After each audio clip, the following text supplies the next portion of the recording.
Hello dear students, welcome in online teaching, grade 6, subject SST, and the book is history. Dear students, as you all know, in previous video we have completed chapter number 8. In this video we are going to start new chapter, which is chapter number 9, and the name of chapter is Traders, Kings and Pilgrims. Okay, तो students इस chapter में हम देखेंगे traders, Kings and pilgrims के बारे में information. अब traders means क्या? व्यापारी. किंग्स राजा और पिलग्रिम्स का मतलब होता है तीर्थ स्थल या फिर तीर्थ क्षेत्र जिसे हम कहते हैं उसे कहा जाता है पिलग्रिम्स. ओके, तो इस चैप्टर में हम जानकारी देखेंगे व्यापारी, राजा और तीर्थ क्षेत्र, इनके बारे में हम जानकारी हासिल करेंगे. So let's move to first point. This one is जागिनी at the market. एक गर्ल दिखाई है पिक्चर में, उसका नाम है जागिनी और वो कहां पर है? मार्केट में है. तो उसने मार्केट में क्या देखा इसके बारे में हम जानकारी लेते हैं. See first line, Jagini looked forward to the fair in the village. Jagini जिस विलेज में रहती थी वहां पर एक मेला आयोजित किया गया था. She loved to see and touch the pots and pans of shiny steel, bright plastic buckets, cloth printed with brilliant floral designs and clockwork toys, all of which came from the city. देखो, अब ये जागिनी एक rural area में, village में रहती थी और वहां पर जो मेला आयोजित किया गया था, फेयर आयोजित किया गया था, उस फेयर में आने वाले pots, pans, shiny steel pots, उसके बाद प्लास्टिक बकेट्स, उसके बाद क्लॉथ जो प्रिंटेड क्लॉथ रहते हैं और बाकी के भी जो फ्लोरल डिजाइन्स, क्लॉकवर्क टॉयज जो रहते थे, जो कि सिटी से आते थे, शहर से आते थे, उनको देखना जागिनी को बेहद पसंद था. The main who spread out their wares came in buses and trucks and went back at the end of the day. देखिए, अब इन चीजों को बेचने वाले जो लोग रहते थे वो या तो बस से आते थे या फिर ट्रक से आते थे. अपना जो सामान उन्हें मेले में बेचना था या फिर बेचना है उसे लेकर वह ट्रक, बसेस का इस्तेमाल करके वहां पर गांव में फेयर में आते थे और इन सारी चीजों का सेलिंग करते थे. और जब दिन ढलता था तो वो वहां से लौट कर जाते थे. Why were they always on the move? अब जागिनी के मन में एक सवाल आया कि ये लोग हमेशा इधर उधर क्यों घूमते रहते हैं. She wondered, उसको इस बात का थोड़ा सा आश्चर्य लगा. Her mother explained that they were traders. और वहीं पर जागिनी की मम्मी ने कहा कि जागिनी बेटा, वो लोग कौन है? व्यापारी लोग हैं. वो एक जगह से दूसरी जगह पर मूविंग करते रहते हैं और अलग अलग डिफरेंट टाइप्स ऑफ थिंग्स को वो क्या करते हैं? सेलिंग करते हैं. People who bought things where they were made and sold them elsewhere. अब अलग अलग जगह से लोग क्या करते हैं? अलग अलग चीजों का प्रोडक्शन करते हैं, उन्हें तैयार करते हैं और डिफरेंट टाइप्स ऑफ प्लेसेस पर जाकर उन्हें सेलिंग करने का यानी कि बेचने का काम करते हैं. और ये लोग कौन होते हैं? ट्रेडर्स, व्यापारी. तो आज हम इस चैप्टर में ट्रेडर्स यानी कि व्यापारी और ट्रेडिंग सिस्टम यानी कि व्यापार की पद्धतियां, व्यापार किस तरह से किए जाते थे, किंग्स का क्या रोल था, पिलग्रिम्स कौन से थे, इनके बारे में हम आज इस चैप्टर में जानकारी लेंगे. Okay, so come to first line. How to find out about trade and traders. अब देखो, ट्रेड एंड ट्रेडर्स यानी कि व्यापार और व्यापारियों के बारे में हम मालूमात कैसे हासिल कर सकते हैं, जानकारी कैसे ले सकते हैं. देखिए, first line, you read about the northern black polished where in chapter 8. Chapter 8 में हमने नॉर्दर्न ब्लैक पॉलिश्ड जो पॉट्स रहते थे उनके बारे में जानकारी हासिल की है. Okay, this fine pottery especially bowls and plates were found from several archaeological sites throughout the subcontinent. अब ये जो पॉटरी रहती थी, ये पॉटरी कहां पे हासिल हुई, कहां पे फाउंड हुई? जो सब कॉन्टिनेंट थे, सब कॉन्टिनेंट के एरिया में ये जो सारे बहुत अच्छे तरीके से डिजाइनर जो भी कुछ पॉट्स रहते थे, पॉटरी रहती थी, वो वहां पर फाइंड आउट हो गई है। How do you think it reached these places? अब आपको कभी सोचा है आपने कि ये जो थिंग्स है, ये जो पॉट्स है, ये उन जगह पर कैसे पहुंचे होंगे? Traders may have carried them from the places where they were made to sell them at the other places.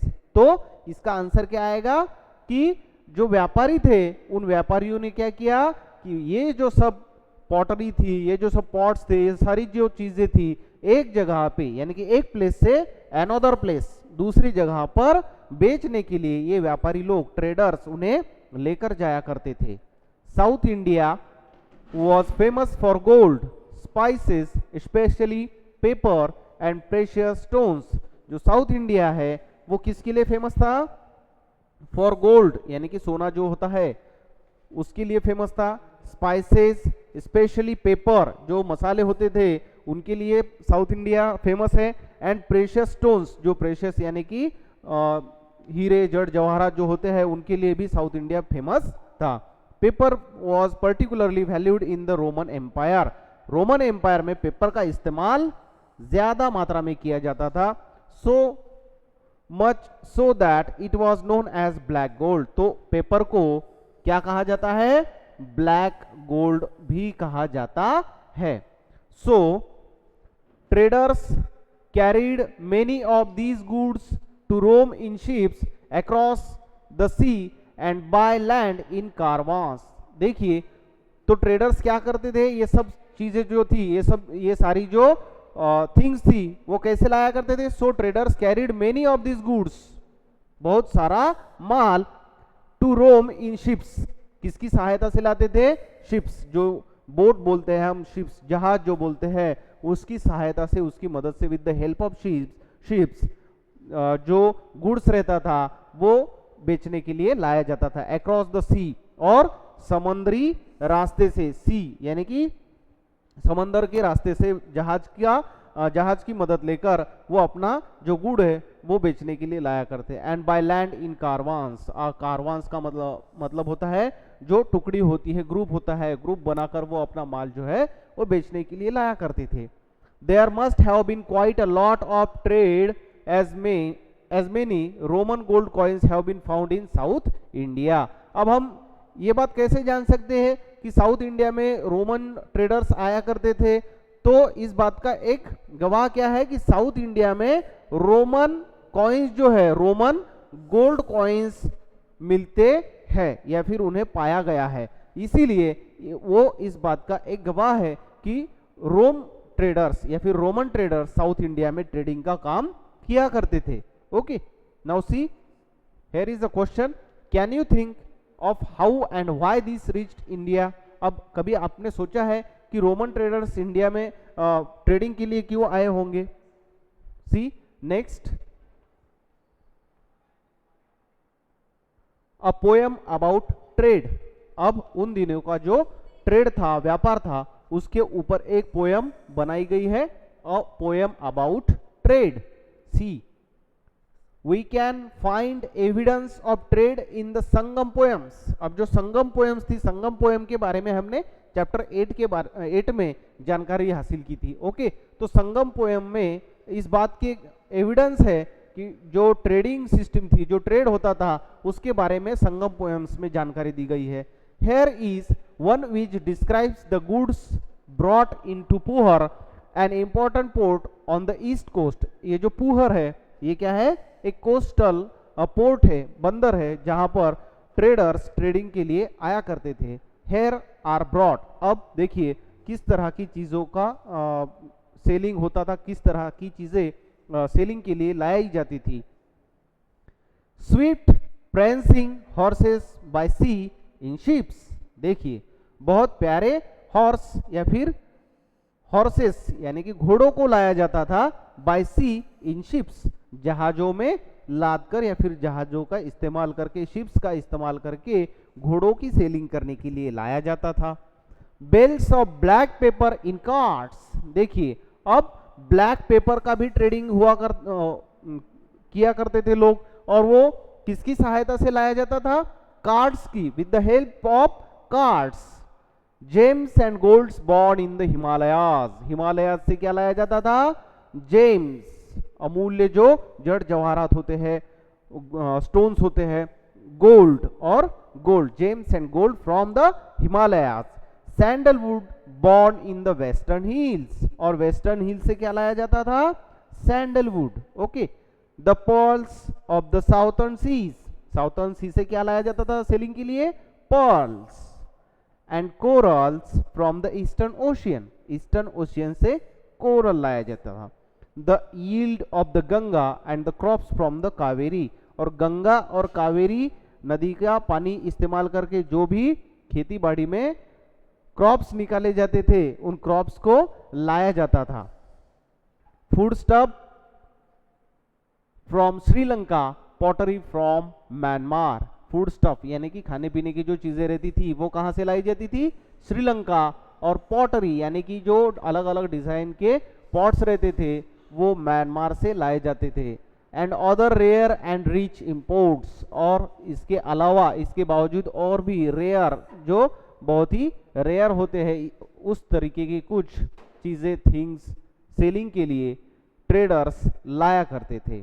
Make a list of all things that are mentioned, what would they be used for, अब इस poem में जितने भी things दिखाई गई है उनकी list आपको तैयार करनी है, और उनकी क्या क्या यूजेस है, उसका यूज हम डेली लाइफ में किस तरह से कर सकते हैं इसके बारे में जानकारी लिखनी है, okay. See, traders explored several sea routes, अब ये जाहिर सी बात है कि ट्रेडर्स ज्यादातर मैक्सिमम सी रूट्स का इस्तेमाल करते थे, किसके लिए, जो ट्रेडिंग के लिए वो आते थे तो सी रूट्स यानी कि समुद्री मार्ग जो रहते थे उनका इस्तेमाल वो किया करते थे, यानी कि with the help of ships they brought their goods, okay. Some of these followed the coast, अब इनमें से कुछ ऐसे लोग थे वो कोस्टल एरिया से अपना ट्रेडिंग का जो काम है वो संभालते थे। There were other across the Arabian sea and the bay of Bengal where sailor took advantage of monsoon winds to cross the seas more quickly, अब बे ऑफ बंगाल यानी कि बंगाल की जो खाड़ी है उसका भी इस्तेमाल ट्रेडर्स व्यापारी लोग करते थे ताकि वो जल्दी से मोर क्विकली यानी कि कम समय में जहां पर उनको पहुंचना है वहां पर वो जा सके। So if they wanted to reach the western coast of the subcontinent from East Africa or Arabia they chose to sail with the south west monsoon, अब अगर उनको ईस्ट अफ्रीका या फिर अरेबिया जाना रहता था तो वो कौन सा कोस्ट इस्तेमाल करते थे, कौन सी कोस्ट यूज करते थे, साउथ वेस्ट जो साइड थी बे ऑफ बंगाल की, वहां से वो लोग ईस्ट अफ्रीका और अरेबिया तक पहुंचते थे। And sturdy ships had to be built for these long journeys, और उनके लिए अलग अलग जहाज़ों का इंतजाम उन दिनों में किया जाता था ताकि वो अपना जो गुड़ है वो लेकर उनके डेस्टिनेशन तक अच्छे तरीके से पहुंच सके, okay. Now see next point, new kingdoms along the coast, coastal area जो रहता है, कोस्टल एरिया यानी कि समुद्री या फिर ओशियन का जो तटीय इलाका बोलते हैं हम उसे, तो इस तटीय इलाके में न्यू किंगडम्स, नए साम्राज्य कौन कौन से हासिल हुए या फिर नए साम्राज्य कौन कौन से स्थित हुए, देखिए। The southern half of the subcontinent is marked by a long coast line, southern half of subcontinent का साउथर्न पार्ट ये ज्यादातर कोस्ट लाइन के नजरिए से देखा जाता है, यानी कि समुद्री मार्ग या फिर कोस्ट लाइन तटीय इलाका यहाँ पर ज्यादा पाया जाता है। And with hills, plateaus and river valleys, उसी के साथ वहां पर हिल्स भी पाई जाती है, प्लेट्यूज पठार भी है, और रिवर वैलीज भी वहां पर फाउंड आउट होती है। Amongst the river valleys that of the Kaveri is the most fertile, और यहाँ पर जो रिवर है अमॉन्ग द रिवर वैलीज में that of the Kaveri river, ये एक फर्टाइल यानी कि वहां पर खेती बाड़ी के काम किए जाते थे, खेती में से जो यील्ड है, जो क्रॉप है वो उगाए जाते थे। chiefs and kings who controlled the river valleys and the coast became rich and powerful, अब ये जो एरिया है ये किसके अंडर आता था, वहां के चीफ और किंग्स, वहां के राजा इन एरिया को संभालते थे और उसी वजह से ये इलाका बहुत he became rich and powerful, यानी कि बहुत श्रीमंत हो गया, पावरफुल हुआ।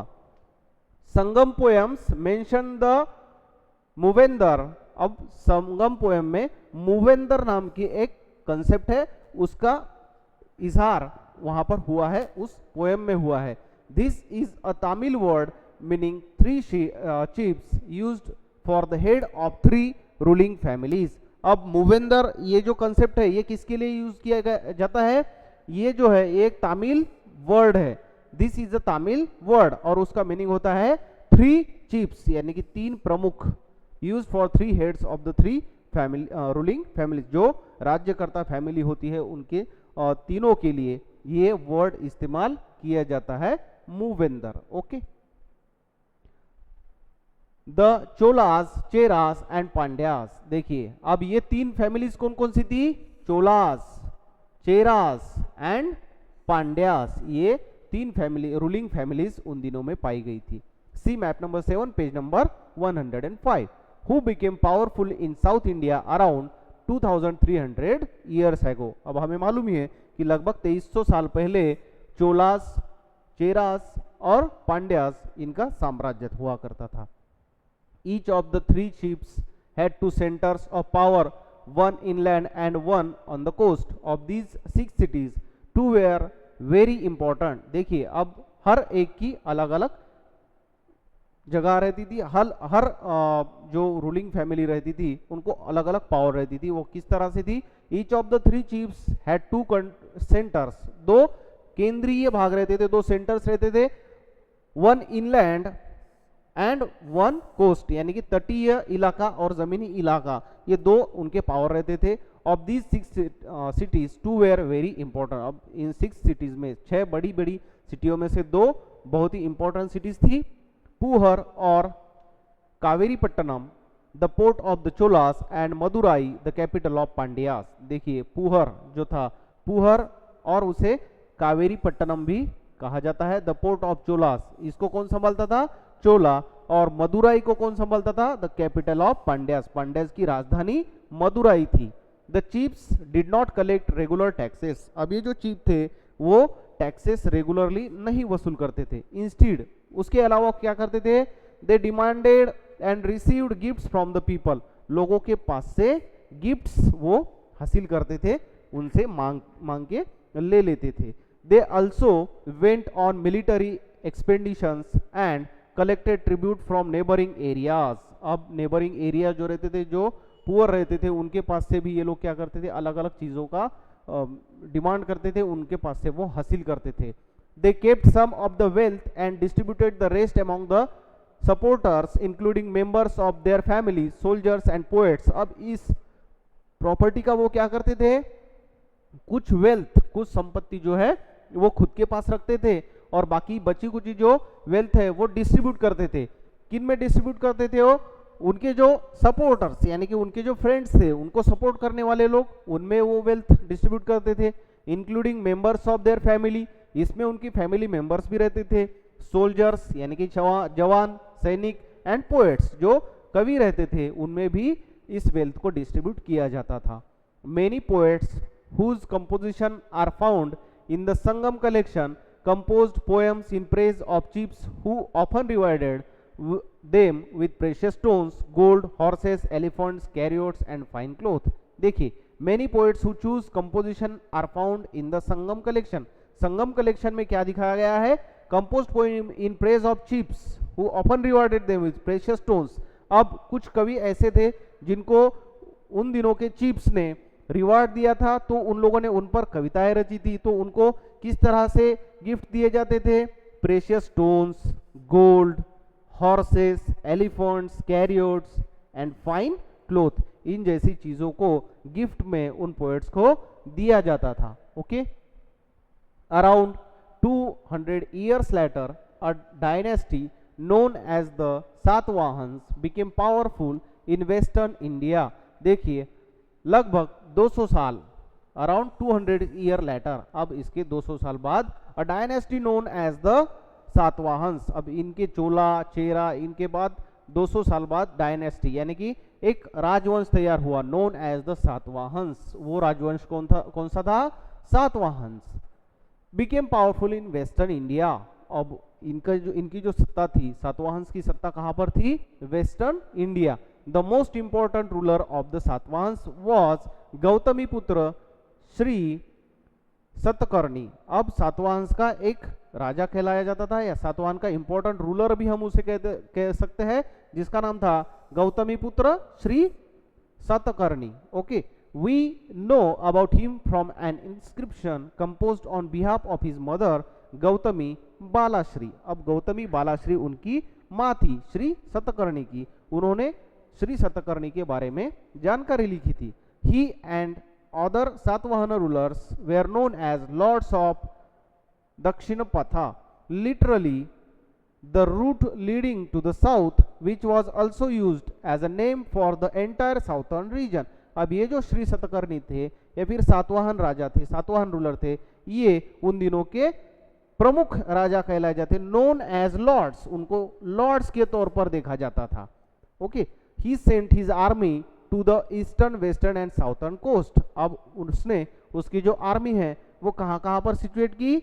Eastern, east side, west and south coast. जो ईस्ट, वेस्ट और साउथ का तटीय इलाका था, वहां पर इन्होंने इनकी जो आर्मी है वो सिचुएट की थी। Okay, now you can see here a question, why do you think he wanted to control the coast? अब आपको ऐसा क्यों लगता है कि गौतमी पुत्र जो श्री सतकर्णी था उसको कोस्टल एरिया यानी कि तटीय इलाका हासिल करना था, ऐसा आपको क्यों लगता है?